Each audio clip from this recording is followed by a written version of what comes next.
শাকিব খানকে নিয়ে বিশাল একটি বিস্ফোরকমূলক সত্য সামনে এসেছে। বাইফা অ্যাওয়ার্ডে কিছুদিন আগে আমরা দেখেছি যে মেগাস্টার শাকিব খানকে বিপুল ভোটে জয়ী হতে, কিন্তু আমাদের মেগাস্টার শাকিব খান সেইখান থেকে কোনো অ্যাওয়ার্ড পায়নি। তার একটি সত্য এবার সামনে এসেছে। দেখুন, শাকিব খান হচ্ছে বাংলা ইন্ডাস্ট্রির মেগাস্টার, তিনি একদিনে শাকিব খান হয়নি।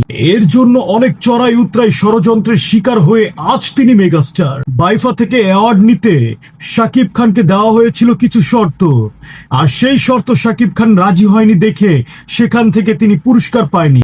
আজ আমি আপনাদের সামনে সেই সত্যটি তুলে ধরছি। বাইফা থেকে বলা হয়েছিল শাকিব খানকে, শাকিব খান যদি বাইফাতে নিজে গিয়ে অ্যাওয়ার্ড নেয় তাহলে শাকিব খানকে সেরা অভিনেতা হিসেবে আখ্যায়িত করা হবে এবং তাকে সেই সেরা অভিনেতার পুরস্কারটি দেওয়া হবে। সেই সময় শাকিব খানের ছিল রকস্টার সিনেমার শুটিং। শাকিব খান চায়নি 1 ঘন্টাও যাতে সেই শুটিং থেকে সে সরে যায়। তার কাছে সেই সময় 1 ঘন্টার অনেক মূল্য ছিল, কারণ তিনি অ্যাওয়ার্ডের থেকে সিনেমাকে বেশি প্রাধান্য দেয়। আর এইটাই হয়েছিল শাকিব খানের সাথে। রকস্টার সিনেমার শুটিং এর জন্য বাইফা অ্যাওয়ার্ডে শাকিব খান যায়নি, আর যার কারণে শাকিব খানকে বাইফা অ্যাওয়ার্ড থেকে সেরা অভিনেতার পুরস্কার দেয়া হয়নি।